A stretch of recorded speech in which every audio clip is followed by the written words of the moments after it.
we have some cool decks for you lined up, so let's just go right over to the table for the next round of Riftbound. Oh yeah, oh it rhymes as well. Azir and Ezreal is our matchup here for round 3. First game here on the feature stage for, I think, both of these legends, if I'm not mistaken. As we did have Ezreal played as a unit in the previous game, but this is Azir. Of course, it will be with the chosen champion Azir Sovereign, so that will obviously be updated as we go through. At least I'm assuming it's going to be Sovereign. So the aim of this deck is basically you get a lot of Sand Soldiers, a new edition with Spirit Forge Sand Soldiers. One of the key cards in this deck, Eye of the Herald, right in the middle of your screen, is going to say basically allows you to keep creating units. These are recruits, so you make a lot of tokens, a lot of small units that are able to kind of swarm the battlefields and take control. The deck doesn't play a single unit apart from the chosen champion, which is basically free, and also if you're playing 39 cards in your main deck instead of 40, you can just, I guess, draw your cards. I don't even know if it's legal to play without a chosen champion. In Constructed, I think it's not. In Sealed and Limited, I believe you can. But Ezreal on the other side, I was excited to see which version of Ezreal this is. I see 1 copy of Arcane Shift and 1,000 Tailed Watcher. So the context being, we have seen a new build of Ezreal come in the past few weeks. This is not what people call rat or mouse Ezreal, where you use Pit Crew to move around. This is kind of like a lot of spells, a lot of draw, and then discarding things to pay off for Rasa being quite cheap. And I also see a Morbid Return there, that's which a really is good card. Another way of bringing things back. So studying this deck list over, I think I'm missing Mind Splitters. Yeah, I was going to say, there's a few things missing from this, like Last Rites a lot of people have been playing with as well as a card. So there's a few things that are different from what I would anticipate, but it does look like the Ezreal you would expect. There's card draw, there's damage, there's big units, and hopefully you're able to draw into them at the right time and your graveyard is stacked to recycle things for Rasa. And I think that deck also really relies on the pressure of Ravenbloom Student, the possibly best 2-drop in set 1 in Origins.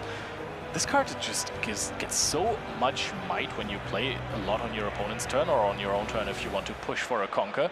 But that card can be pivotal, a 2-drop that can decide games in the late game. But now we're going into the first game.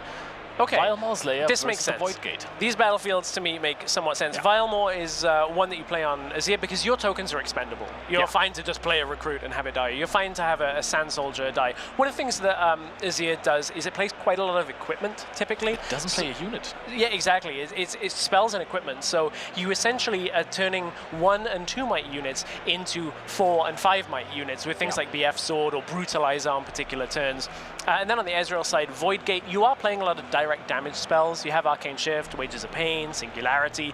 This is going to make your spells more potent, but I would say Azir's units tend to be small enough that you can deal with them, but maybe we'll see situations where that'll take them over the top. But as soon as you have a BF Sword in play, it gets really, really tough for your opponent to remove it, especially for Ezreal. That is one of the target matchups. I've talked to some Azir players for the Azir deck, because removal is just so tough to find against it. Void Gate helps you though, so I think that we're going to see a lot of play in the Vilemore Slayer eventually. But the coolest thing is about this deck, you have the best 2-drop in the game, and that is a token that has Weapon Master and has 2 might and just drags out a Doran's Shield or whatever other 1-drop. Yeah, and in this case, now having the Brutalizer, something that on the first turn doesn't do too much the first time you equip it, because as you said, you're probably getting it onto a unit that is exhausted. But when you get it on multiple units on later turns and you're equipping, you can keep things alive. There's a discipline in order to get a draw, keep something alive. Wages of Pain doesn't do what they needed it to. I like that play of Lukasz, because he just deliberately went into the Void Gate predicting a Wages of Pain there, knowing, okay, it's gonna deal 4 damage to me because of the Void Gate, but with the discipline I have in my hand, I can actually go up to 5, so I can take the maximum amount of value out of this. And there we're going to see Ludwik just getting that gold token, because Wages of Pain, while the damage does not matter, it still generates you some gold. And now you basically say to your opponent, well, if you want to remove this, you need to spend another spell. And I already redrew the card that I just played, right? So I've gone kind of even in some way. You've played one ability, I've played a spell, I now hold Eye of the Herald comes out. What would help here is a Stupefy on the side of Ludwik, because then you actually get to reduce the might, the damage counter stay the same, so you actually get to kill that Sand Soldier. You actually target a unit for the second time this turn, so Ezreal triggers as well. You get another draw, so you get 2 draws off of 1 Stupefy. Doesn't happen. Yeah, there wasn't one in hand, unfortunately, and I'm glad you touched on the Ezreal legend ability. It can be difficult to use. There are certain cards that do activate it quite well, like Singularity is one that is good, allows you to kind of shortcut that. Bellows Breath. And get, Bellows Breath as well. But when you're just kind of playing what I would say is like fair Riftbound of like 1 spell targets 1 unit, you really have to push to get that card draw. And something that we didn't notice in the deck before, I think it might actually be a slight difference. I was expecting to see Fizz in this deck. It is a relatively important part of the deck, just like Last Rites is, to recur things from the graveyard. Bring a spell back from the graveyard and be able to cast it again. And there we go. It takes care of the unit at the Void Gate with the Wages of Pain coming from the graveyard. It's really nice tempo play from that Fizz. Already developing a little bit more of a board here. We have a gold token, we have a seal. So while it was a very slow start with passing and passing again, it does not look bad for the Ezreal, but I mean, these Sand Soldiers, they haven't started running away yet. Void Gate usually does not matter too much for you because you're still out of Bellows Breath range. That's still fine for you most of the time. And you can just conquer battlefields that easily. Your units are expendable. You are really forcing your opponent to throw removal at free tokens that you got. There is a token coming from the Eye of the Herald, something that we saw come through a little bit. This version of Azir is quite similar to the one we saw in the regional finals in China just a couple of weeks ago. Placed second, kind of coming out of nowhere. I'll be honest, I know people were trying to brew with Azir for a while, but I think for many, many people, it sat in that, like, maybe somebody will do something with it someday, and then out of nowhere comes into a finals, and we're like, oh, okay, somebody's kind of figured out how to break it a little bit. What I really like is that we're playing, as we've seen earlier, Salvage in the main deck. I don't know if that was the case in China, but gear removal is so incredibly important and actually saves you some matchups. If you're playing versus something like a Sivir with the Aurora and you do not have any gear hate in your main deck, things are going to get rough in game 1. Once again, though, we're seeing the importance of Cull the Weak in this situation. Uses it, takes out a recruit, and trades it for a Fizz. So you're trading up in that exchange every single time. And I love that you mentioned gear removal, because in this matchup, I would be feeling, if I was on the Azir side, of like, if I can deal with Last Rites, there's a finite amount of them in the deck, and once they're out of that, and once I've got rid of the Rasses, suddenly then the deck loses a lot of the potency of being able to keep bringing them back and keep bringing units, but we'll see whether it actually comes through. The card we've already seen today, but the first time coming out of the Champion Zone, and that is Ezreal Prodigy. Get the discard, get the draw, reduce optional costs, and just sit in base forever. Yeah, it's just a good time, unless you're playing into another Cull the Weak. That is one of the few cards that, I mean, not so few, but one of the fewer cards that can actually get removal into the base, taking out some of the units that your opponent wants to protect. Cull the Weak has been absolutely massive ever since its release, which is always in case of Riftbound, but this card is something to really play around, especially decks that generate tokens. It's great. Yeah, one thing I would say is Ezreal for now has been keeping up with the pace of the units, but hasn't yet been able to score, which is kind of expected. Ezreal does score a little bit slower in the game. There are, decks that are quite a lot slower. In that, this is one of them that is in the meta. I would say one of the things that Ezreal, the Azir, we haven't really seen too much from is we haven't seen the cards like Arise. We haven't seen the cards that will make more and more of the Sand Soldiers, which are a little trickier to deal with. The Sand Soldier plus a BF sword is a lot stronger. And here is one of them with the cards that will help. Yeah, Desert's Call is going to be able to create tokens here. And as you said, Weapon Master is already a thing as well. So we'll be able to just go, oh, look, I have 2 equipments available. I'll just attach one to each Sand Soldier. Repeated as well, if you had an Ez on your base, you could have just played it for 3 energy, but that's, of course, not the case, nor is it possible at all. Doesn't work like that. Now Brutalizer. I love Brutalizer decks. I'm also a huge Jax fan. It's so great that you can abuse this card in some of the decks, that you can just keep switching the, I want to say, carrier of the item. and then take the maximum profit out of it. Yeah, I know a lot of people refer to that as cascading. So that is essentially when you take a very cheap unit like a Sand Soldier, and instead of just moving everything in at once, what you do is you move your units in one at a time to really get the payoff for those brutalizers, because every time you equip it, it'll give an additional 2 might to the unit that it is equipped to. So essentially, rather than just going in with a flat 1+2, you're going in with 1+2, and then another 1+2, and then another, and you know, everybody gets a Sand Soldier. Everybody gets a Sand Soldier. Thing is, now this looks like a really threatening field, and you know what? I think it is, because all of these units, they are already boosted, except for the one with the Eye of the Herald. Actually, that gives you 0 extra might. Because otherwise, this looks like a phenomenal Bellows Breath.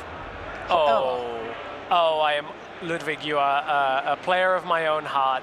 I see a Vex in hand, I think, which is one of my favorite cards. I don't think it's going to affect too much in this game, unfortunately, but I am a big fan of the design of Vex. We'll get to that when it's played. But there was a Stupefy on the Sand Soldier to set it lower. That's Ezreal moving into Vilemores, though, and an Arcane Shift for the combo. Thematically appropriate Riftbound is exactly what we love. The signature spell from Ezreal. So there's a few things that are going to happen here. Opponents just checking the sequencing of it.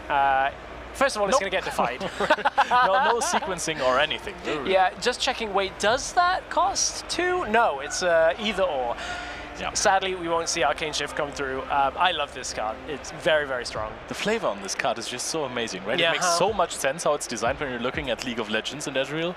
Yep, yeah, certainly. I just want to pick up one thing for, again, newer players that maybe this is the first time you're watching Riftbound. A very important note is the Defy countering the Arcane Shift will not add another +1 might to the Ravenbloom student, because the card was technically not played. That's a really significant thing. Otherwise, the Ravenbloom student would now have 2 additional might and would be able to trade with that Sand Soldier effectively, but they're both at 3 for now. I think it does count as choosing, though, right? So if you were in the Dreaming Tree, you would have gotten a draw of it, because the Dreaming Tree triggers when you choose a friendly unit in this battlefield. However, that is absolutely not the case. So we're going to frigidly touch that Sand Soldier. Yep, and that Sand Soldier I guess, is nighttime in the desert, because it does get quite cold out there. So Ravenbloom student will go in, be able to take that down. At this point, that's you kind of accepting that the next turn your Ravenbloom student is about to get brutalized by multiple Sand Soldiers, all bearing big weapons at this point. That is true. I mean, that is the strength of Azir. You're sitting there with your few tokens, but look at how strong they are. The thing is that the Brutalizer, I mean, it only gets really, really strong in the turn you are playing, you're equipping it to your units. So if your Sand Soldiers do not have the good old acceleration, or they do not enter ready, then it's just a +1 in the end. I think that's another Frigid Touch in hand. I think so. On the BF sword, that is a lot. So you would have to actually choose twice here. You pay 3 energy, of course, because your Ezreal allows you to skip one of the costs, and then your Ezreal Prodigal Explorer, which is currently exhausted, could get you another draw. And the difficult thing here is there's a lot of outs here from this situation, and another one of those outs is playing another Sand Soldier. Is that Guards? That is Guards. Guards. That comes through. Guards! Plays a Sand Soldier into this. Wait, you can't play it in there. You can't play it in there because you do not control that. You don't control it, you're the attacking player. Yes, that isn't one of the outs. One of the other outs I was going to say is you just let this Sand Soldier die, and then you just equip the BF sword to another one, and the Brutalizer plus the BF sword, you go in again. You get the Brutalizer equipped. Now you know Guards is coming. Yeah, that is true. But I mean, you're very much fine with that. It's a hidden card, so it can throw you off guard.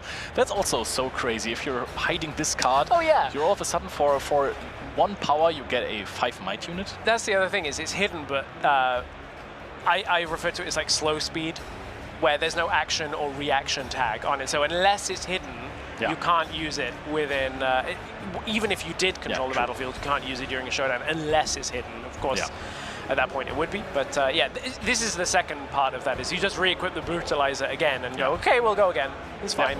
Well, the big kerfuffle there in the beginning, but in the end you can just go at it again. And I think that while our opponent is completely exhausted on runes except for 1, what else could there be? I think you can just push for the Ravenbloom here by equipping the BF sword, and then just try to go again. Also, probably better to not forget the good old Azir, your legend ability. You want to keep making those tokens. Yeah, recruit comes in, recruit goes out. Of course, you want to allocate that damage somewhere from the Ravenbloom. So that is one of the drawbacks of Eye of the Herald, is that recruit is coming to the same place that you're at. But at this point, it's not that big of a deal. Would be crazy if you could choose, right? I know. But you know, Guards is coming through again. That is very interesting because we are on very low amount of cards in hand, right? So Guards really doesn't do anything right now. Also with the Weapon Master equipping the BF sword, okay, you know, it's a 5-might unit, that's very nice. I think we haven't played a gear this turn, I think, so that's why we can't choose Azir. The other card in hand is, I mean, I think we could have hidden the Guards because our ceiling in the deck is incredibly low when it comes to energy cost. You could top deck a Rise, but you could still play that on the next turn. And you get more effective might if you do that. If you use Weapon Master to equip the Brutalizer, it counts as equipping that turn. So you get an additional 2 might compared to if you just sit with a BF sword and 2 Brutalizers. So I think with perfect information on the game, I quite like that line, but it's difficult to know because there's a singularity in hand from Ezreal. So that could be one of the outs we're looking for. Yeah, it has already been played. So it's going to be those 2. At this point, you'd be able to hold with the Sand Soldier, but again, we have the information that was an opportunity, whereas our players don't. And I think Lukasz just considered to activate a Hidden Blade in response, which would not work because you can only play that on showdowns. Because it is an action, not a reaction. Now we have Morbid Return, so we're getting a unit from the trash back into our hand. And I know that there has been a Raza discarded in the beginning by the Ezreal. And there was a Fizz, so we might be looking for Fizz, Wages of Pain again. Or we just for like go the 3rd time. Fizz another Morbid Return, and then we're getting back the Raza too, so we have some extra. There's a lot of stuff we can do here. I feel like at that point we're looping for the... Yeah, I guess you get 1 extra unit out of it if you get the Raza. Or you go Wages of Pain, you're right, and your opponent is not going to hold. Ooh, you could also take an Arcane Shift. Way better, actually. Yeah, actually, there's a way better line than that. And then you get another Fizz. Yeah. Because you flicker the Fizz, and then you get another reaction from it. But importantly, Arcane Shift, the card that gets... like, Arcane Shift gets banished. So you can't continually replay Arcane Shift. It's out of the game for this round. So there is the Morbid Return. But the banishing is part of the effect, so defying it, manage to get it into the graveyard. Usually it's like, that's very true. I think it's part of the balancing that Fizz can't loop Arcane Shift because that would be incredibly so broken. But with this, if you're defying the Arcane Shift, you're accepting that your opponent is going to get a hilariously broken Fizz. Yeah. Well, there is the Rasa and the Fizz. So almost played it into you talked about the loop of how you go. I was thinking Wages of Pain. I was thinking far too small. I was thinking very, very small compared to get a Fizz, get the Arcane Shift, get a Rasa from the Morbid Return. I mean, in your defense, how often do you have a Arcane Shift in your discard pile? True. That is actually very, very true. And that never happens. Salvage comes through. Salvage does take out one of the seals. They have been doing work. We didn't really comment on this too much. One of the problems with Ezreal can be that you do have to, even with the reduction in optional costs, you do eat through runes quite quickly when you play high power spells. Oh, we finally get another Sand Soldier token. Missed out on using that ability in the last turn. Of course, we didn't forget it. We just didn't play any gear.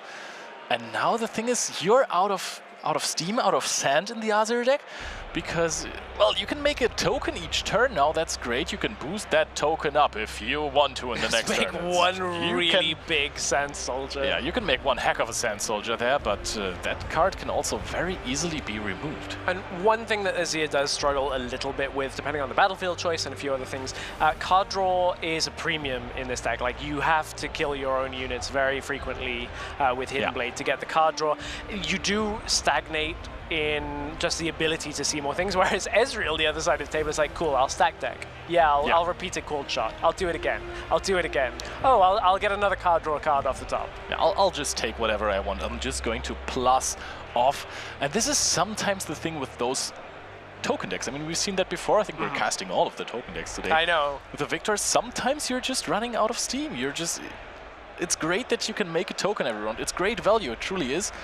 But sometimes it's just not enough, is it? Must be nice to draw cards. And, oh, look, more card draw. Ezreal comes in, you get to discard more. That's going to reduce the cost of the Rasa in hand. Opponent is now looking at what Card Sharp does. So Card Sharp is a unit from Spirit Forge. Essentially, when you play it, you create a gold, you offer your opponent if they create a gold, and if they say yes, you get another gold. It's a nice card that a lot of people were saying for multiplayer is perhaps where they were expecting it, but actually in single player it's good. Like, it's already good to just get that the gold. He's played a lot in the pit crew version of Ezreal because just it allows you to untap a lot, but it still helps as well getting through that early game. It feels so strong in the Ezreal deck as well, just because, as you said, in the early game you are de-ramping yourself quite often. You can just next turn play a Seal of Discord already for free, which just forever ramps you up. That feels so good when you get to do that. I'm a big fan of the blue-purple domain. I know a lot of people feel like there's some very strong cards in purple, which is fair to say, but in this situation you can see the power of just drawing and rebuking the big Sand Soldier is going to be painful. Yeah, I think it's really good. It doesn't sound great to just rebuke Sand Soldiers, but that is all. We're hidden blading it. Makes a lot of sense, but it's also Hidden Blade's an action when it's not hidden. So again, it has to be hidden in order to play at reaction speed. So it is the first time we're playing a regional here on the ground in Bologna. So there are a few things with timing issues like that, where you kind of have a read on a card in one way and then it actually doesn't quite play out like that. So that is something to keep an eye of if you are playing those spells that have different speeds. And speaking of speeds, that is a Fiora worthy coming through. Great card. We've seen it plenty in Fiora, but this is actually super useful in Azir as well. Yes. Didn't see it in the decklist in the beginning, so no. This is a really cool one, because every time you make a Sand Soldier token and you use the Weapon Master ability to put a Brutalizer on it, you can actually de-ramp yourself, pay a power cost, which you, in the end game you have plenty and you have very few cards, so it doesn't really matter if you pay power cost. You can just make them ready immediately, and that changes the entire playstyle of the deck, let me tell you. Yeah, it kind of facilitates the role that the Renata unit facilitates in Victor that we saw earlier, where it's like, hey, my tokens are kind of ready. They're not really ready. They're like, you still have to pay a little bit for it, but it's a whole lot better than coming in and then just sitting there for a turn exhausted. The thing is, now it looks like, okay, Lukasz has to get a little bit lucky to just find equips and keep on playing those tokens.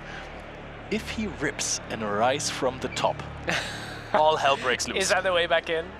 That is, you get an extra Sand Soldier for each equipment you have, right? So that would be 5, plus the 2 you get anyways, if I'm not mistaken. So that would be 7. And you get 2 that are ready anyways. So the other 3, you take 2 Brutalizers and BF swords, you have 5 ready units, but you need to draw the card first. Now, danger moment, because we've talked about how important in decks running Fiora worthy it is to keep the Fiora alive.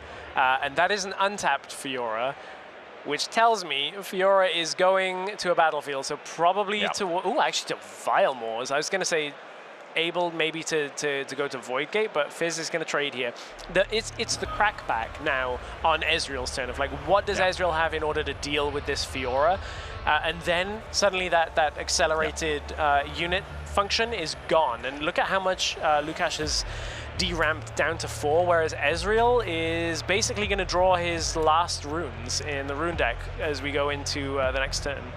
I mean, I love that play, especially that he left 4 runes open, so that next turn gets 2 more, gets to 6, and can still play a Rise. So Rise still gets you 2 ready Sand Soldiers, even if Fiora worthy dies this turn, so therefore you would have 2 Brutalizers that would give you 2 5-might units that are ready. That would be a pretty neat top deck.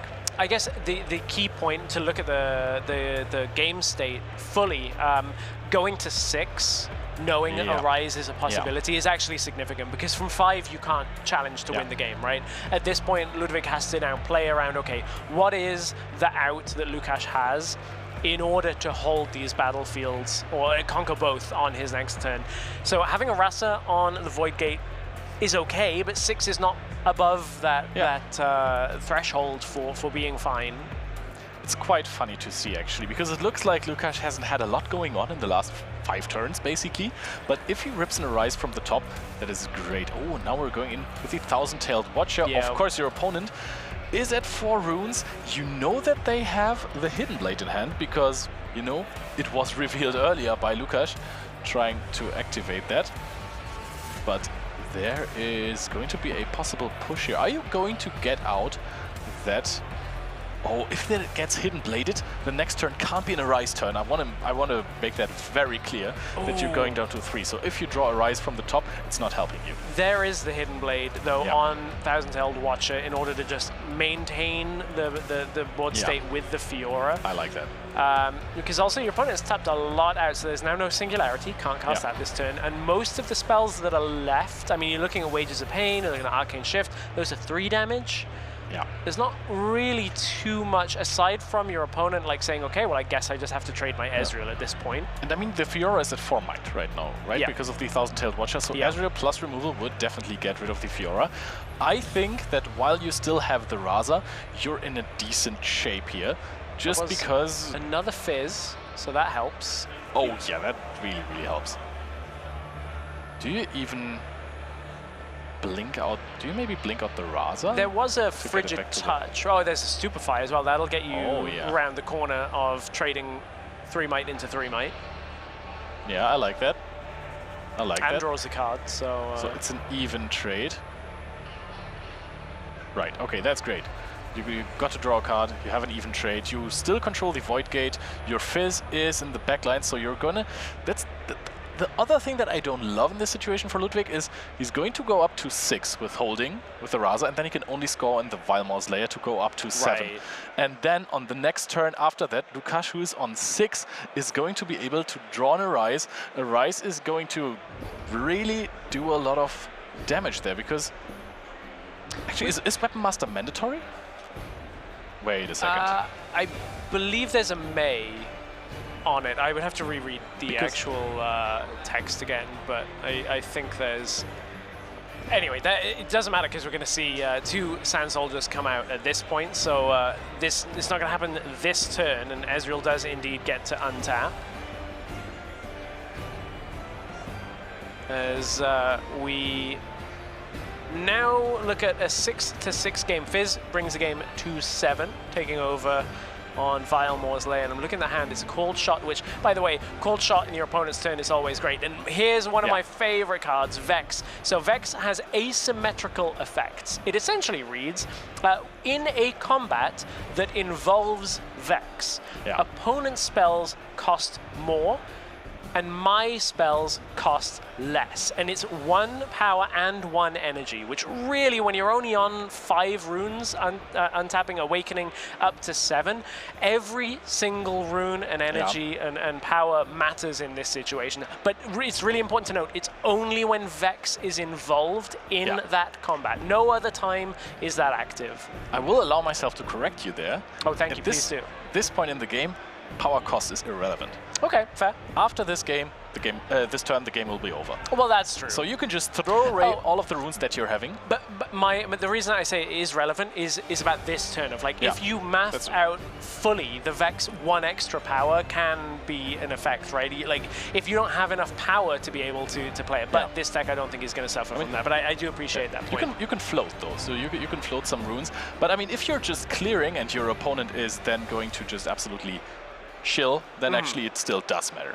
So you were right. Well, we're both right. It's fine. We can both be right. We're going to go Call Shot here as an answer. So I think Ludwik might be struggling to find an answer here. Always feels terrible when you're playing against purple and they're like, okay, we're going to start a showdown. I'm going to see 4 cards.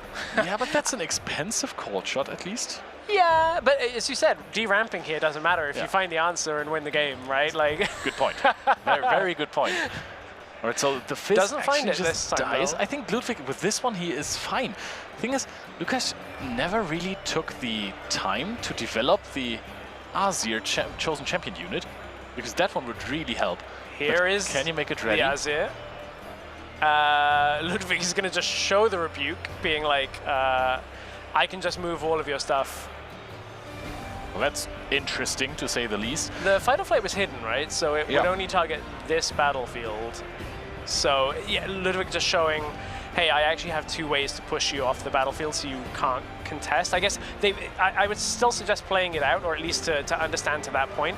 But I think it is valid at that point to say, hey, I actually do have the answers here for this move. And we might need some time, because this was a pretty long game 1 actually, so let's not try to make a really huge turn there. Because as you know, that as soon as the Azir was played, I think that's the moment you know, okay, Arise is not going to happen. This is their win condition. I can just stop that immediately. So I think fair game by Ludwik here. And that is something that I find really, really cool. The 1 side deck Dr. Mundo Expert. This card is phenomenal. If you are milling yourself, you are playing call shots, you're playing stack decks, you get a bunch of cards into your discard pile, Dr. Mundo hits hard.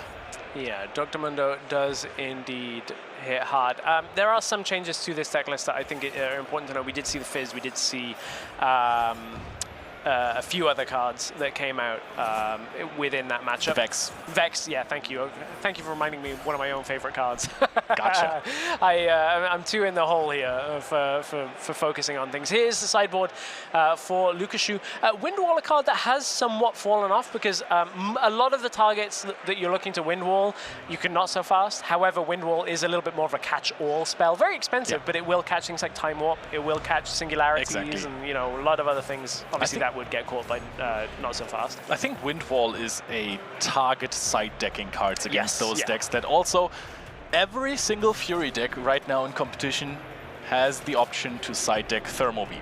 Oh yeah. If you get Thermo Beamed on Azir, you can do basically nothing else except for giving your opponent your hand and saying, good job. Yeah, that's very true, actually. That because of course Thermo Beam is destroy all gear, right? There's no targeting about it, so you can't. Yeah, exactly. You will be able to take that out. We'll see what battlefields we're playing for game 2 as well, between Lukasz and Ludwik. I'm quite curious to see what Lukasz is also running. Valmor's Lair is, of course, also almost a given in those token-heavy decks, because you don't want your opponent, if they conquer over your tokens, you don't want them to retreat their units. So Preferian Warcamp also helps as well if you play many token units that you want to push somewhere. Warcamp for a wide board game. I think one that I've seen a lot of people playing is Ornn's Forge, which is reducing the cost of gear. So it's kind of asymmetrical in that you're playing a lot of gear, your opponent probably isn't playing a lot of gear, so it can kind of even that out. But it's going to be Sigil of the Storm on the side of Ezreal, so trying to de-ramp decks that want to conquer early. So essentially it's saying, hey, if you want to go both battlefields early on, I'm going to make you pay for it. For now, the payment is going to come through the wages of pain and take out, even with the Warcamp buff that does apply to the Sand Soldier, still enough, 3 damage, take it down, get a gold, and continue on. And that kind of means Lukasz is like, okay, rebuilding time, let's play a Brutalizer, use the ability, get a Sand Soldier, go to the next turn. You get some value, you get a nice little 3-drop there for basically free. You keep the Brutalizer on the field, of course. Now Ludwik has a gold token from the Wages of Pain. Ludwik going second feels really, really strong in Ezreal, because the deck barely does play any 2-drops. And after playtesting a little bit versus Ezreal, I felt like letting this deck go first is actually not the worst idea. We saw that, I think, in the last game. I think Ezreal actually started there and just passed twice. Yeah, are you advocating for going second? Is that what I'm hearing? I don't hate it. Okay. I don't hate it to let the Ezreal player start, because usually they don't do anything. It's ingrained in me that going first is like just unequivocally, even if there was a reason to do it, I'm like, I don't want to let my opponent go first. I want to be playing first. Oh, goodness. Seal into Seal. Oh, we are never going to pay power cost this game. Yeah, with a cold shot in hand as well. And an untapped Seal. Oh, it's not untapped, sorry. The Seal was tapped for Ezreal. I was getting ahead of myself, but... Starting with discarding a Raza, next card stacked deck. Wow, just finding. Oh, Downwell was brought in. Oh, that is so cool. Again, another card that is coming in matchup dependent, and a little bit of a tech card from Spirit Forge. It looked like Ludwik went to take Downwell and is actually reconsidering, and I think ends up taking Downwell again. I mean, this is also one of those cards that you want to actually Windwall. This is, I think, 8 energy, double power cost, return all units and gear to the hand of the player, and you're massively slowing down Azir if you get this card through. Maybe I actually took a second Ezreal. I actually, like, as Ludwik was flicking the cards, I think that decision actually changed. So we'll take a look. Having a second Ezreal, one feels a little bit overkill, but at the same time, that is recognizing that, okay, my first Ezreal may be under threat over the next couple of turns. I might have to contest a battlefield with it to slow the Azir down. It's just, I mean, you're not paying power cost anyways for the rest of this game. Just drawing more cards does not really hurt. Also, discarding with you already having a Raza in play, or at least in your discard pile. Azir just keeps doing Azir things, going in with the Sand Soldier and a BF Sword there. So it's more value generated. We're hiding a card as well. That's actually a really camouflaged card there. this is matching. Yeah, so much so that I actually couldn't see it for a moment. I was like, we've hidden a card? It was only because it broke the line that I'm like, oh yeah, there it is. You can barely find it. Yeah, wow. Ludwik is going through those cards. He really knows that there is some issues with time with the Ezreal deck, because you have quite the big turns. You need to set up a lot. You have to basically see into the future to know what you're doing with those miracle-esque decks that play a lot of seals. Luckily, 26 minutes left on the clock on this round, so for now we're not in the danger territory. But is that another called shot for one repeated? Yeah, that is. You've seen 8 cards and paid almost nothing because you've tapped 2 seals. That must be a lot of fun for Ludwik, actually. This is exactly what you want to do. While Lukasz, on the other side, is sitting thinking, I want to, you know what, I want to make another token. Can I make another token, please? I was about to use a different term. Are we recurring it from a graveyard as well? No, it's Wages of Pain taken out. I was going to say, looking at other 4 cards is not necessary. So Wages of Pain comes through from the Fizz. It really does feel like you can find so many options with this Ezreal deck. I love that for him that he's also getting a gold token, so that's pretty nice. Oh, actually, there was the Treferian War Camp, so the Sand Soldier was at 4 might, and now Stupefy is being used there to just later on reduce the might. The damage counters are still on it. Would absolutely kill the Sand Soldier token. You gotta do it. You gotta do it. You gotta draw those cards. Otherwise, you lose the Hidden Blade. Again, for players that perhaps don't play with hidden cards so often, if you lose control of the battlefield, you do lose the spell or unit that is being hidden there. So kind of a mandatory thing you have to do at that point, forced to Hidden Blade your own unit, get the card draw. You actually don't end up too unhappy with that. And you deny your opponent the card draw of the Stupefy, I think. Even though I need to check if this is reduce the might and then draw. No, I think again it's one of those ones of like, I'm pretty sure you do get the card draw. Good one to double check, but yeah, but the do as much as you can thing. Spells in Riftbound tend not to fizzle like in other games, where like if the target disappears. That's not a hard and fast rule, but it's a general trend for the game, so I'm sure chat will let us know. Oh yeah, it's a completely separate effect, by the way. Yes, it's just draw one. All right, my bad. No. It's, again, first event here in paper, first event where we're seeing, at least in Europe, of course we did have Houston for the regionals in America, but first time we're in Europe seeing a lot of these against each other, so there's always room for clarification on things. I've never seen an Azir with this many cards in hand, by the way. That is absolutely mind-blowing to me. Now, 2 of those Sand Soldiers coming in for the repeated cost for Desert's Call, getting a little bit more pressure onto that board, hiding another card in on the Treferian War Camp. So points-wise, we're starting to try and race away. This is so good. The Sigil battlefield from Ezreal, Sigil of the Storm. If you conquer it, you need to recycle one of your runes, and that is going to hurt you. So Lukasz is not taking 3 points there, and that is significantly slowing him down. Yeah, exactly. It's a way of, when you're playing a late game deck like Ezreal, there are a few different ways that you can slow your opponent down, and this is one of them, is you just make it painful for them to try and contest both battlefields in one turn. It leaves you at a point where you're like, okay, well, I'll give you 1 point a turn, because when we get to the late game, I don't care about recycling anything, because suddenly I've got gear, I've got gold tokens, I really don't care, and I'm able to just jump up the points and go 0, 2, 4, 6, 8, ooh, I win, cool. But against those aggressive decks, it's really starting to slow them down. It really hurts them. They need to go to their mid game, and decks like Ezreal, they do not care. It's really, really strong as well. But also power cost. People underestimate how important power cost is. People saw Call Shot and said, oh my goodness, that is the most broken card in the game. For 0 energy, you can actually do this effect twice. That's crazy. But I think it's only crazy because Ezreal, Prodigy, and of course everyone is playing these Seal of Discords and getting tokens generated, the gold token. Because otherwise, if you're recycling 2 of your runes for Call Shot, oof, that is such a big cost. Here comes Rasa, tap some gear for it. count the cards in the graveyard, and not going to be as cheap as it does get, but nevertheless, it's not painful to play it at this point. I'm trying to realize whether I included 6 in counting to 8, or whether I have lost the ability to count in general. It happens. Hey, sometimes it's the easiest things in life that are hard. So how many cards do we have in hand? 5 on the side of Lukasz. There is one Arise. Azir is getting significantly stronger when you draw Arise. I think people even mulligan for this card. That's fair. I kind of want to... We're somewhat getting to the point where Cull the Weak is harder to make effective against Ezreal, because we're now at 4 units, so Ezreal does get a choice, and with 2 Ezreals on the board, it's not quite as easy as throwing away units, especially when these Sand Soldiers...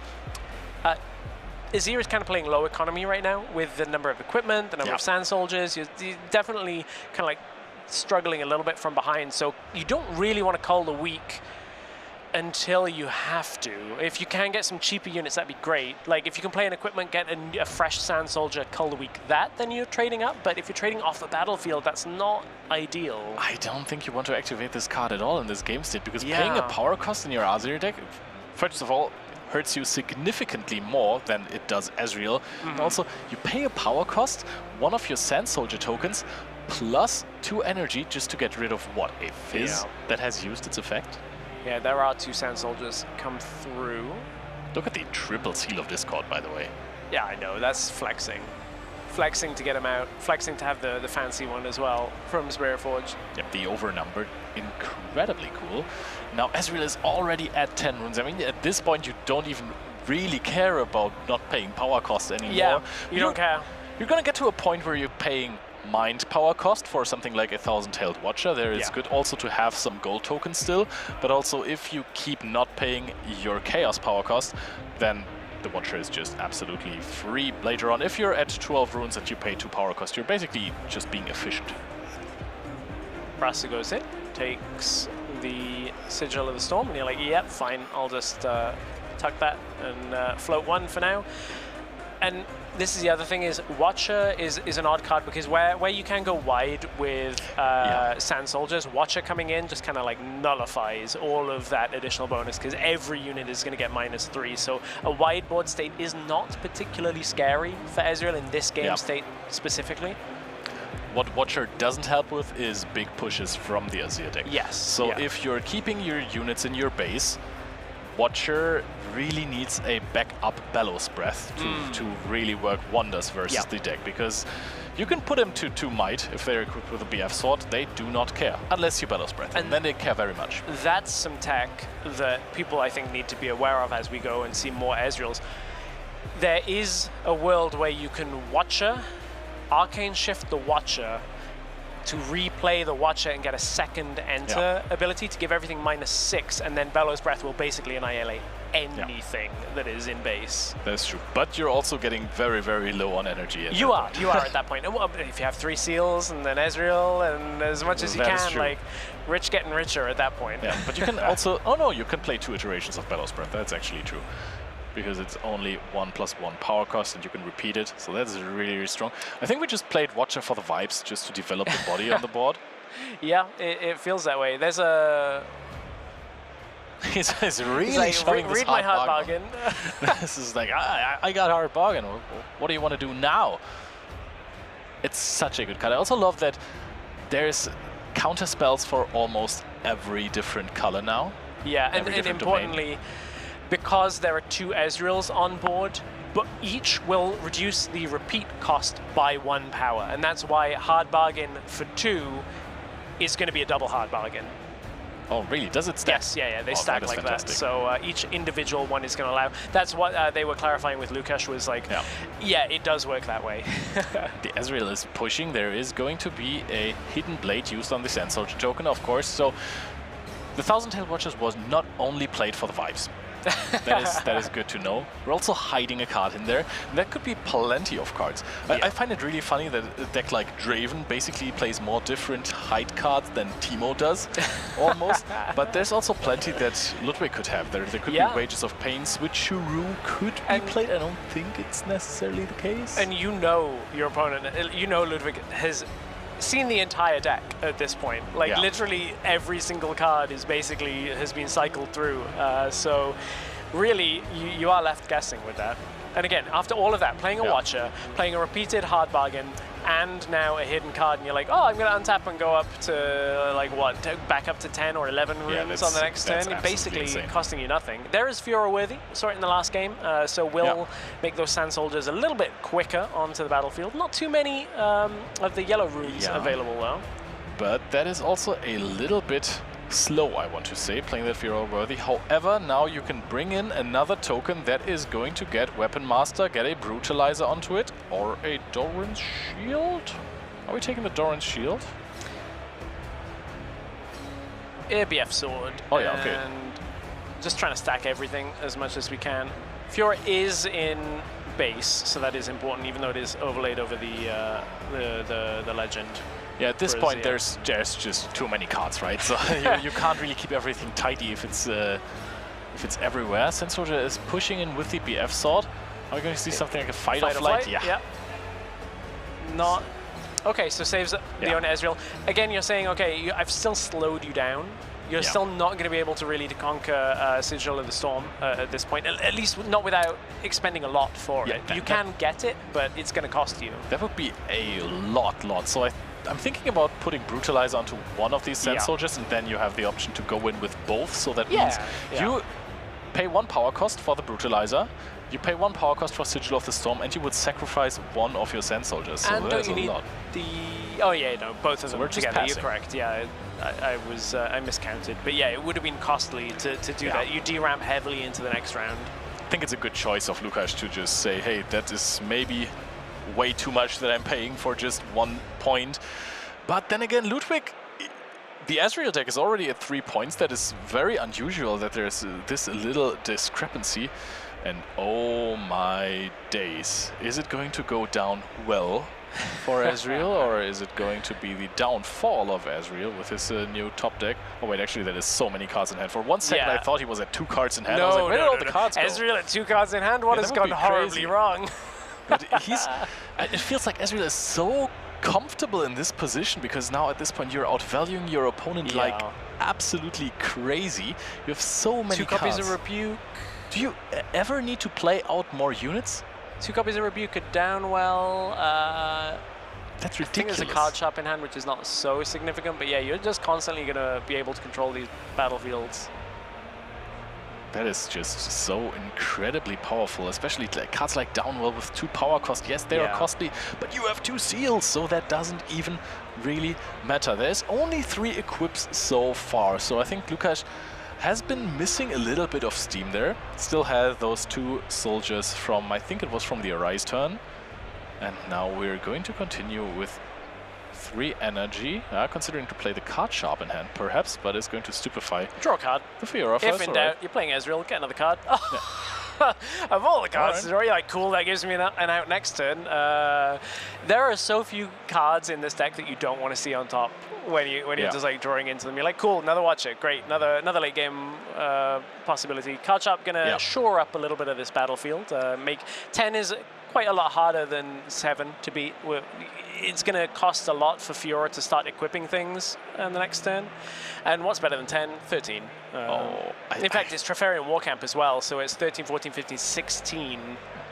I'm in awe of how well Ludwik is playing this, because he does not care about power cost. Sigil of the Storm thinks he might not be able to hold it, wants to go for more pushes next turn, puts the Raza back, so offers the free battlefield to his opponent, which is at this point already, that's actually not happening too many times when your opponent is at 5 points already. Pushes so much into the Trifarian Warcamp to look good. Eye of the Herald is being played by Lukasz, so perhaps another bigger push. We're going to see a power cost being paid there soon, but he has Bellows Breath plus the Watcher in hand. Possibly, if he has an Arcane Shift, it could be Arcane Shift. Watcher, Bellows Breath. Yeah, it could be. No, I can shift in hand right now. I think, importantly, I think we've had to... The points were slightly misaligned for one moment there, where it looked like Ezreal was on 5, but I think, importantly, going to 4 there, Ludwik's clock is a little bit... There is a world where Lukasz kind of like sneaks to the side and is able to jump from 6 to 8 on a following turn, so it's not like it is a done deal, especially with that Azir from the champion zone potentially as a finish for Lukasz. So I think stacking this battlefield is helpful, but it is not enough to make sure that you've turned the game for sure at this point, because now look how big these Sand Soldiers can end up being with all of that equipment, and then potentially, you know, followed up with an Azir as well. Yeah, that are huge. These are huge, but we know that there's also Downwell still in hand for Ludwik. It's a lot of rebukes. It's looking really strong, especially if you consider that he can just go up to 7 here. So almost being able to win that game. And actually, if you play Downwell, I think you much rather lose, right? Because with if you're worthy, your opponent is going to be very easily able to push up to a battlefield with an accelerated or a ready Sand Soldier. So I think that would be not the best play of all times.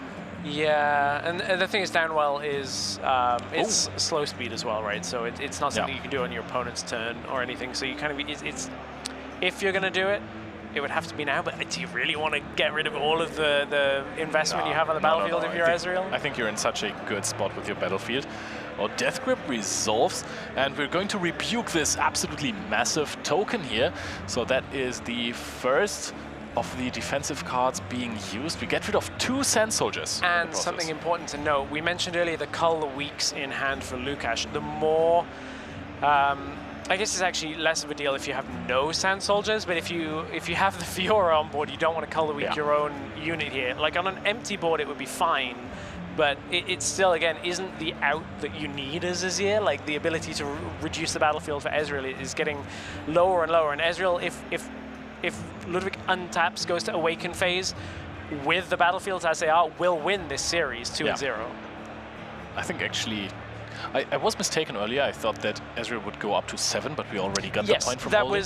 That was what I was mentioning. Like it looked like for a moment that Ezreal was on 5, and I thought this turn was going to be going to 7. But yeah, it is slightly different in that Ludwik does have to hold both battlefields, or at least contest both. Saying, okay, I'm just going to hold on this battlefield. I don't care about the Rasa. We are very confident that we're holding with the Rasa too. Because actually, if Lukasz is going to take over the Sigil of the Storm, then he's in the game shot position, right? However, I think you have loads of outs for possible cards that could come into the Sigil of the Storm. So I guess the thought process is, you can go and put everything in for Sigil, but then I'm going, I guess, to hold and then have Watcher, and everything on your turn has been done, and hopefully you don't have any more. But that is a bit risky. All right, we're getting a Sand Soldier token into that battlefield. Didn't even see that there was another one. So that one is going to be at 3-6-8. It's quite big. Are we just going to... Oh, Factory Recall, such a nice side deck card versus these equipment-heavy decks. It's just an action that bounces one of those back to hand, and that can make such a huge difference. Defy is immediately played to it. So... we are going to let that resolve, but can you see a possible fight or flight or rebuke? Well, there's 2 rebukes in hand and have been for a while, but gonna choose not to use them at this point. Is that just to defend the hold now? I think, I mean, you can use them proactively, right? In the next turn that your opponent doesn't hold and go to 8. So that is also interesting if your opponent just passes on that. Otherwise, your opponent has another play with if you're worthy. Is the fear... I can't see how many cards that Lukasz has in hand. Is the fear that you have like 2 not-so-fasts in hand, and if you rebuke, then it's a problem because you're going to untap with Lukasz on the battlefield already, and if you can't clear it, then they're going to hold to 8? I don't necessarily...